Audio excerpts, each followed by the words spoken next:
It's Nate here with Nate's Plate. Hope you're doing well. We're going to start out right out the chute here. Take your Italian parsley, chop the leaves, keep about 1-inch stems. Next, you're going to heat up some good quality olive oil in a cold pan. Just enough to coat the bottom of it. While you're warming that up, you're going to take your shrimp. You want to get a good sized shrimp from the butcher shop that's already deveined and peel those, set those aside. Next, you're going to take some diced shallots, about 6 cloves of garlic, brown those up. When they're just about brown, you want to add a little sliver of butter. Melt that down, add your little bit of parsley and the stems, and some good quality Calabria Red Peppers. Gives it that kick. Stir it around, let that pan have a little party in there, the flavors coming together. Oh, that looks good. Ideally, you want to use cold water lobster tails, but you can use whatever you like. Cut them in half. Makes it easier to get the vein and the intestine tracts out of there too. Clean those out. You want to use clams here, butter clams. I love those things. Make sure they're all closed. If they're open, they're dead. Toss them out.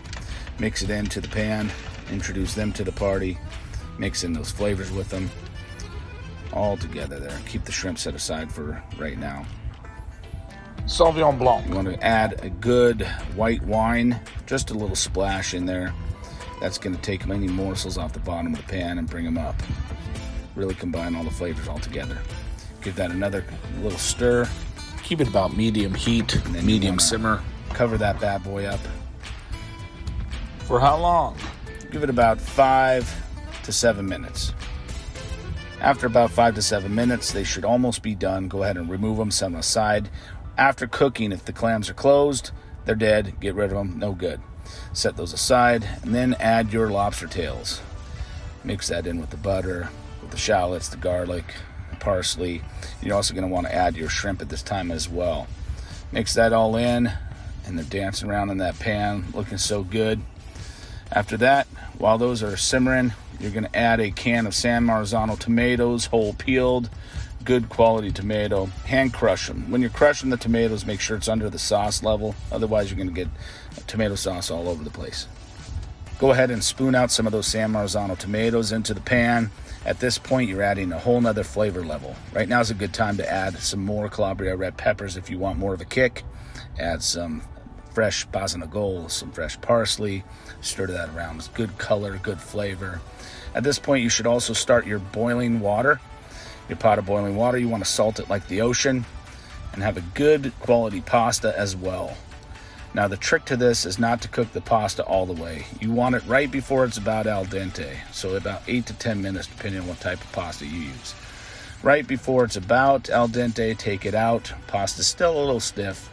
Add it to the pan. It's going to soak up the rest of those awesome flavors. Oh, sweet mercy. Oh yeah, buddy.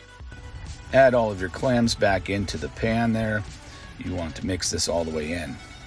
When you're mixing it in, make sure that you're keeping this pan simmering for about 5 to 7 minutes more. Add some fresh basil, some fresh parsley to that as well. Keep it going for about 5 to 7 minutes, all depending on how firm you like your pasta. I like to serve this with a side of rosemary bread, and I use a good quality extra virgin olive oil like Partana. Give it a good olive oil bath, and then heat it in the oven. Get it warmed up. Then you're ready for serving. Serve it in a family style pasta bowl. We're serving about 8 of us right now. You want to also top it off with a good quality olive oil for seafood. I use this brand here. Add your fresh Basil, and there you have it, folks. Lobster fra Diavolo. I like to thin slice my bread and add a little dabble of some good olive oil on top of it. Hope your family enjoys as much as mine and they have good, happy pasta belly and can dance around like crazies. Woohoo! Enjoy. Thank you. And if you've enjoyed, press that like and hit that subscribe button. See you next time.